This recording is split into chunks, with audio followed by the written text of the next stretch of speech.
Good morning, class 9 A and C. Today we will be continuing the chapter 2nd of history, that is socialism in Europe and the Russian Revolution. So in the last class we saw the February Revolution, that how the monarchy was abdicated, the monarchy was ended and the provisional government was set up. And we saw that how the Revolution of October came into being. Now what changed after October? The topic for today is what changed after October. The Bolsheviks were totally opposed to private property, as we saw that in April thesis.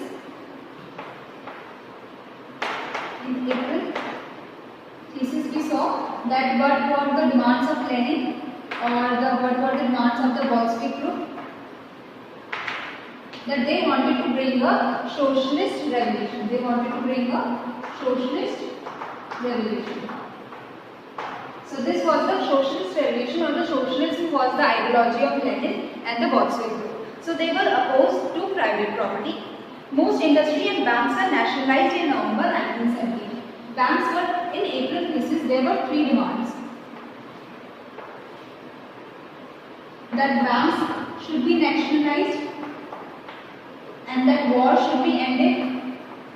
War should be ended, and the third demand was that the peasants should be given the peasants should be given the land. So this was the demands of the April thesis. So when Bolshevik came into the power, what did they do? They proved this April thesis. The banks were nationalized by November 1917. What is the meaning of nationalized? That the ownership and management was given to the government. Land was declared social property and peasants were allowed to seize the land of the nobility. So the peasants took over the land of the nobility as it was declared social property. What is social property? That it is not a property of any individual. It is the property of society. So the peasants took over the lands of the nobility as it was declared social property. In cities, Bolsheviks enforced the partition of the large houses according to the family requirements. So the large houses were partitioned. So that it is according to the needs of the family requirements. If there is a family of 3 people, they will have a small house. If there is a family of 6 people, they will have a bigger house. Like if there is one room set for 3 people, there will be a 2-room set for the 6 people. So the large houses of the aristocrats were partitioned. In cities, they banned the use of all titles of aristocracy to bring equality in the nation. They banned the titles of the aristocracy. Use of all titles of aristocracy was banned.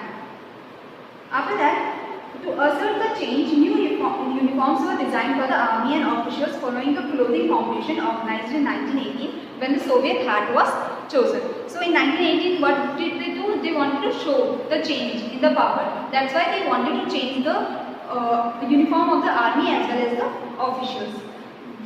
So to show the change, the design of the army and officials, the uniform design of the army and officials was changed, and Budavenka hat was brought into being. The Bolshevik party was renamed the Russian Communist Party. So the Bolshevik next change was that the Bolshevik party was renamed as the Russian Communist Party. Remember this one? This is very important. That what was the new name of the Bolshevik party? The Russian Communist Party. These were the changes that came after the October Revolution. The Bolsheviks came into the power. After the coming into the power, they applied the April thesis. They nationalized the banks, the peasants took over the land, large houses were partitioned, and the old titles were banned for equality, so that all are considered equal now. No one is an aristocrat or no one is a commoner. To show the change, the army and officers' uniform design was also changed. There was a new hat that was brought for the armies and the officials. The Bolshevik party was renamed as the Russian Communist Party. The Bolshevik party was in November 1917. The Bolsheviks conducted the elections to the Constituent Assembly. So what happened now? In November 1917, election for Constituent Assembly was conducted by the Bolsheviks. But they failed to gain majority support. Bolshevik failed to gain the majority support. In January 1918, the assembly rejected Bolshevik measures and Lenin dismissed the assembly. So in January 1918, what happened? The assembly rejected that the Bolshevik, whatever the Bolshevik is doing is not good, that the measures should not be taken by the Bolsheviks. January 1918, the assembly rejected Bolshevik measures and Lenin dismissed the assembly. So what happened in January 1918? Assembly rose against the Bolshevik. They spoke against the Bolshevik measures, and that is why Lenin dismissed the assembly. Okay? Because the majority, the Constituent Assembly didn't have the majority also. So they dismissed the assembly. The Lenin dismissed the Constituent Assembly.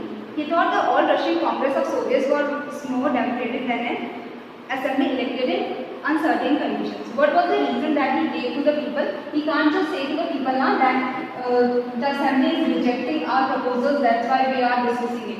The reasons he gave to the people were that the Russian, in previous topic we saw the Russian Soviet party that had the 500 Soviets, that had the 500 councils of the people. So he said to the people that Russian Congress of Soviet is more democratic than an assembly that was made in uncertain conditions. He said that the assembly was made in uncertain conditions, that's why they are dismissing the assembly. In March 1918, despite opposition by their political allies, the Bolsheviks made peace with Germany and Brest divorce. So in March, what they did, that they, despite opposition by the allied parties, they had this thing that they want to end the war. So in March 1918, Bolshevik made peace with Germany, Brest and Brest divorce. So they ended the war from their side. They signed the peace treaty. In the years that followed, the Bolsheviks became the only party to participate in the elections to the All Russian Congress of Soviets, which became the parliament of the country. So now we saw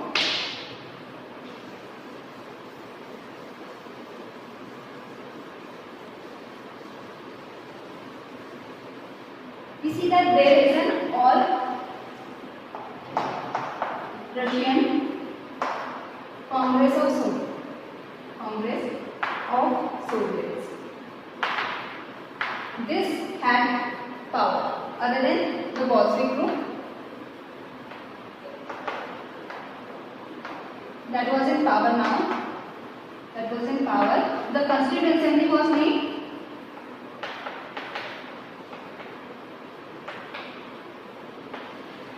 So other than the Bolshevik group power, there was a Constituent Assembly and the All Russian Congress of Soviets, in which there were 500 councils of the people. Councils of the people. People made councils now, trade unions or the peasants unions. So Bolshevik group, what did they do? When they saw that the Constituent Assembly was going against the Bolsheviks, they banned or dismissed the Constituent Assembly. Because the Constituent Assembly didn't have majority Bolshevik people. That's why they banned the Constituent Assembly. Now, there was two powers, the Bolshevik group power and the All Russian Congress of Soviets, in which there were 500 councils. Most of these councils were in support of Bolshevik. Most of the councils were Bolshevik group only. The other councils, they were brought under the control of the Bolshevik. So this whole All Russian Congress of Soviets also came under the control of Bolshevik.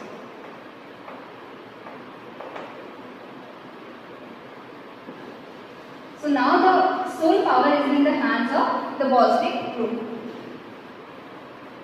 So the Bolshevik, in the years that followed, the Bolshevik became the only party to participate in the elections to the All Russian Congress of Soviets. So in the elections of All Russian Congress of Soviets, the Bolshevik became the sole party because all the councils were brought under the Bolshevik group only. These people are the Bolshevik only, and the Bolsheviks are the ones that are making the parliament, that are controlling the All Russian Congress of Soviets and that are making the parliament now. So Russia became a one-party state. Trade unions were kept under party control, as I told you that trade unions or the unions that were inside the All Russia Congress of Soviets were under the Bolsheviks, as well as the trade unions that were not under the All Russia Congress of Soviet, that were also brought in the Bolsheviks only. The secret police, there was secret police now. Now secret police, the Cheka, the NKVD and the OGP. Why are the secret police usually made? Secret police are usually made to take control of the city or they take control of the empire. It's made that if anyone criticizes the Bolsheviks, they must be punished through the secret police. That whoever is criticizing the Bolsheviks, they should be punished through the secret police. Now, many young writers during the period of October Revolution, what was happening? Many of the people, that is the writers as well as the artists, they were supporting the October Revolution, they were supporting the Bolshevik. Why were they supporting for the Bolshevik? Because they thought that Bolshevik represented change. Bolshevik represented change and socialism. That's why many of the people and the writers and artists were supporting Bolshevik during the October Revolution, as they thought that Bolshevik can bring change and socialism in the country. Now, after October 1970, this led to experiments in the arts and architecture, and they thought after October 1970, there were many art and architecture that were brought out by the people, by the writers and the artists, and they were disillusioned. They were but many became disillusioned because of the censorship the party encouraged. Now they thought that after the October Revolution, many of the people were supporting Bolshevik for the change and socialism. But now what the party started, they started censorship. Whatever the party thought was wrong, they used to cancel that art or architecture, and they used to say no to print that. They used to say no, that this can't be printed or spread it out in the country.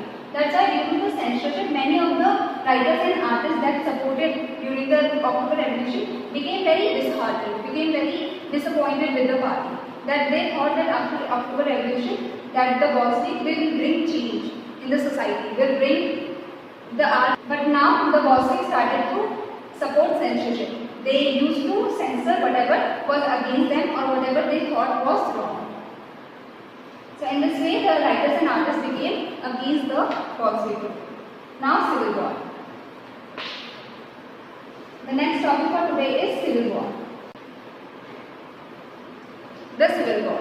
When the Bolshevik party said that the land will be redistributed, land will be given to the peasants, that is, land will be redistributed. There were many army people, or there were many soldiers who went to their village so that they also get the land. Because usually at that time the soldiers were the peasants, the former peasants. So to achieve the land, they went back to the village, and that is how the army got disintegrated, got broken. When the Bolshevik ordered the land redistribution, the Russian army began to break up. Soldiers were mostly peasants, wished to go home for the redistribution and deserted. That's why they left the army and went to their village or their place for the redistribution of the land. Non-Bolshevik socialists, liberals and supporters of autocracy condemned the Bolshevik uprising. Now, when the October Revolution happened, we saw that the areas of Moscow and Petrograd, these were the areas that were taken over by the Bolshevik. But Russian Empire is so big. It does not constitute only these two areas. It's so big. There are many other countries or there are many other places in the Russian Empire. So the Bolsheviks were able to get the control over only the Moscow and Petrograd, the major cities of Russia. The non-Bolshevik socialists, now there were non-Bolshevik socialists, liberals and the supporters of autocracy. Who condemned the Bolshevik uprising? Now these people condemned or rose against the Bolshevik. Who were these people? They were non-Bolshevik socialists, they were non-Bolshevik liberals and the supporters of autocracy, supporters of Tsar leaders. They were Tsarists. Okay, so they rose against the Bolshevik group in other areas than Moscow and Petrograd. The Moscow and Petrograd area were totally under the Bolshevik, but the other countries of the empire or other areas of the empire were under these. Their leaders moved to the South Russia and organized troops to fight the Bolsheviks. Now, remember these colors, okay? They can come in MCQs or even in long answers. There were three different colors that were representing three different groups. So there was reds, there were greens, and there were whites. The reds were Bolshevik, the greens were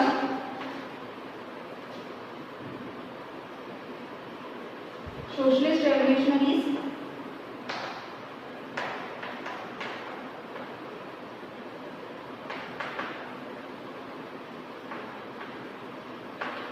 and the whites were the supporters of the autocracy, that is pro-Tsarist. So in Russia, their leaders moved to South Russia and organized troops. They organized troops to fight the Reds or the Bolshevik. During 1918 and 1919, the Greens and the Whites controlled most of the Russian Empire. So during the 1918 and 1919, we saw that in October Revolution was in 1917. So after that also in 1918-1919, most of the areas other than the Moscow and Petrograd were controlled by these people, these nobles. The pro-Tsarists were mostly the nobles, the aristocracy. So these people controlled most of the area till 1918 to 1919. They were backed by French, American, British and Japanese troops. Now you will say that we are studying the civil war. We are studying the civil war.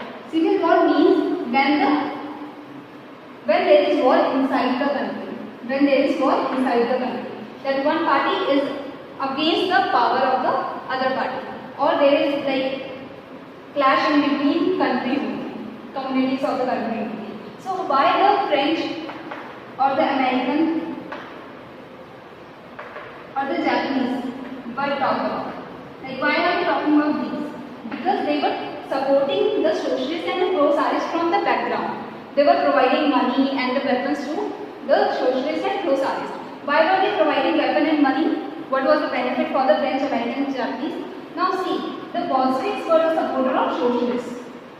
The Bolsheviks were the supporter of socialists. And these countries are the supporter of capitalism.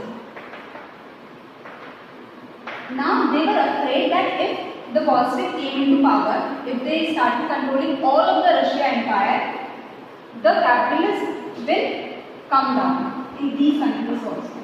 They were like afraid that the capitalism will end in these countries only. And these countries had the ideology of capitalism. They supported the ideology of capitalism. So they were afraid of the Bolsheviks that were supporting socialism. That's why these countries were supporting socialist revolutionaries and the pro-Tsarists. All these forces who were worried at the growth of socialism in Russia. So as I said that these forces were afraid of the growth of socialism in Russia.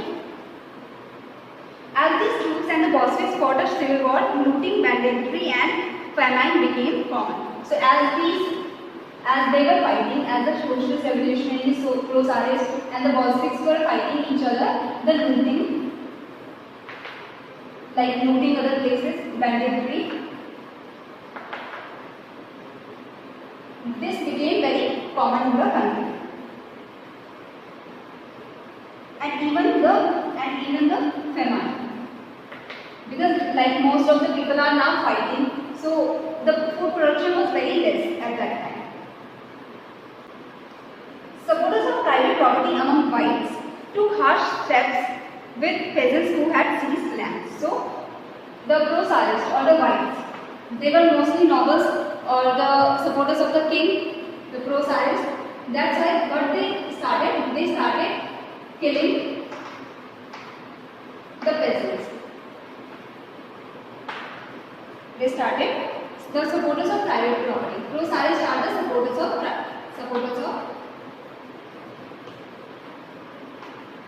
private property. Because they were the nobles now, they were closer to the king. That's why they were the supporters of private property, because they had huge lands. Now they started killing the harsh steps with peasants who had seized lands. So they started killing or they started torturing the peasants who had taken over their lands, who had taken over the lands of the nobles. Such actions led to the loss of popular support for the non-Bolsheviks. Due to this, the peasants became against the socialist revolutionaries and the pro-Tsarists, and if they became against these groups, that is, they are supporting Bolsheviks now. So the peasants became the supporters of the Bolsheviks. By January 1920, the Bolsheviks controlled most of the former Russian Empire. So now see what the Bolsheviks did. They were working for the peasants. They were working for the soldiers. The Bolsheviks did nationalize the land. It gave the houses to all the people. So the commoners were supporting the Bolsheviks. As well as what did the pro-Tsarists do?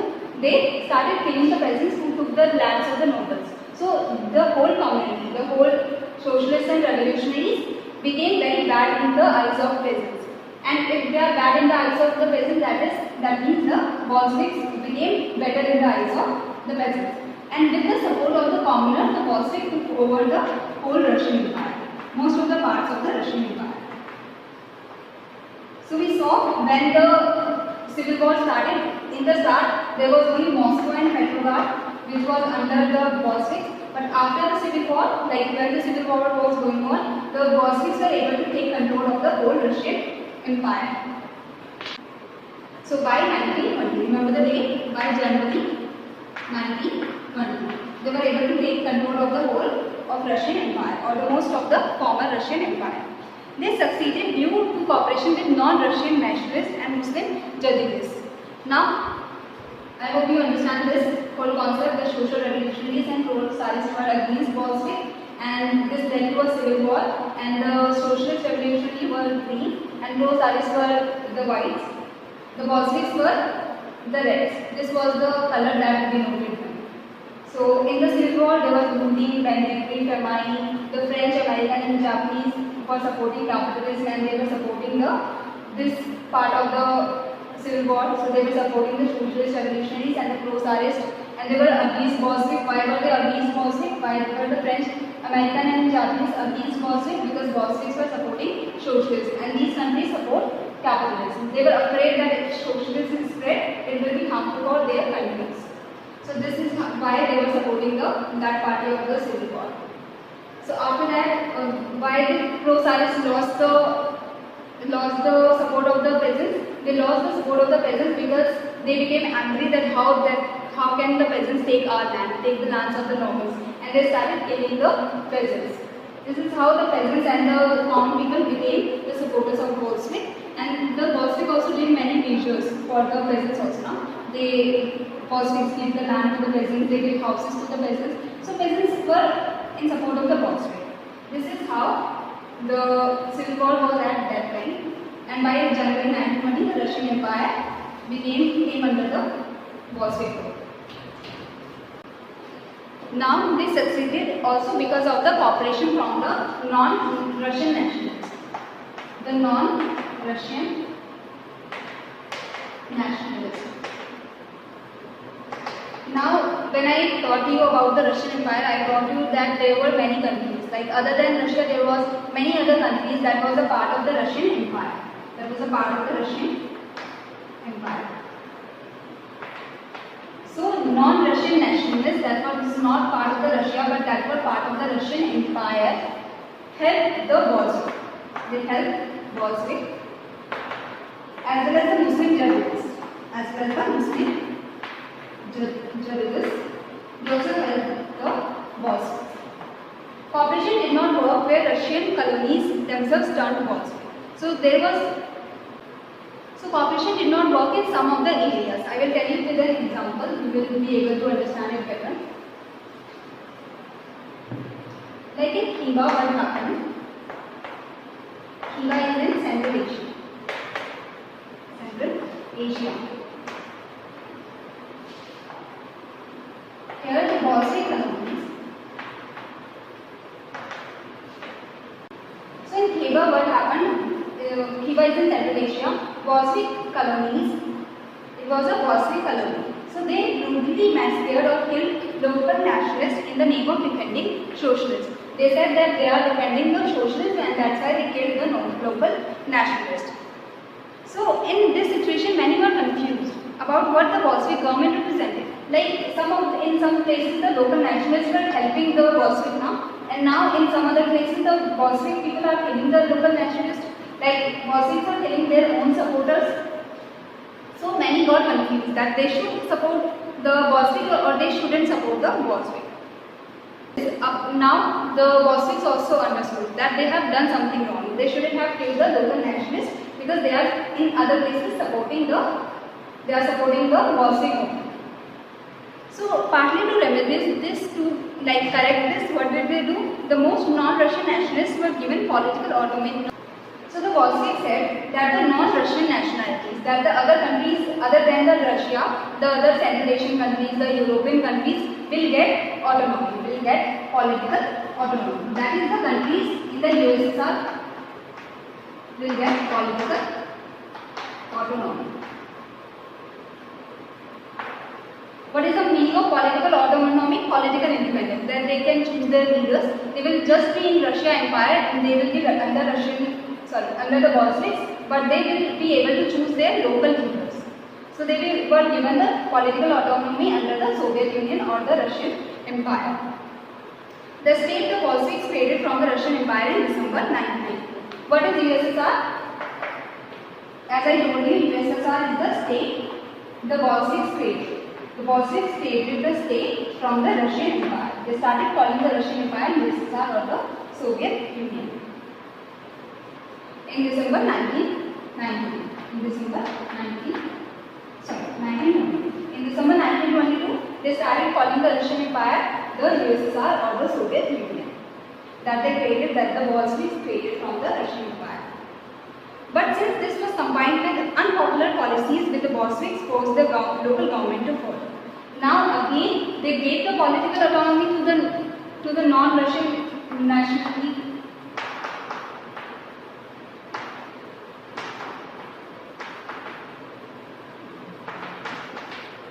They gave the power to the non-Russian nationalities, they gave the political autonomy to the non-Russian nationalities, to the nations other than Russia, they gave political autonomy. But what the Bolsheviks did, they combined this with the unsuccessful or very unpopular politics, like the harsh discouragement of nomadism. Like in Central Asia, we are also a part of Asia only, India is also a part of Asia. What happens in Central Asia, there are many tribal communities.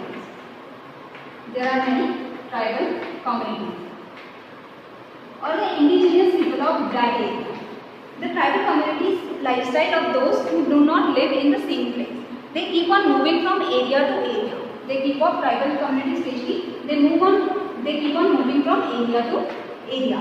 So nomadism was discouraged by the Russian people, by the Bolsheviks. The nomadism was discouraged by the Bolsheviks. So they gave the political autonomy to the non-Russian nationalities, but what did the Bolsheviks say? That we will give you political autonomy, but you have to end the nomadism. That is in your country. Central Asia or in the European countries also you have to end the nomadism. Attempts to win over different nationalities were only partly success. So different nationalities, different nations were happy that they were given the political autonomy under the new empire. So attempts to win over different nationalities were only partly successful. The non-Russian nationalities, the nations of the Central Asia and the Europe were happy that they were given political autonomy. But at the same time, the policies of the discouragement of nomadism and the other policies of the Bolsheviks discouraged the Central Asian and the European countries that were involved in the USSR or the Russian Empire. So here, I hope you understood the civil war and the were changed after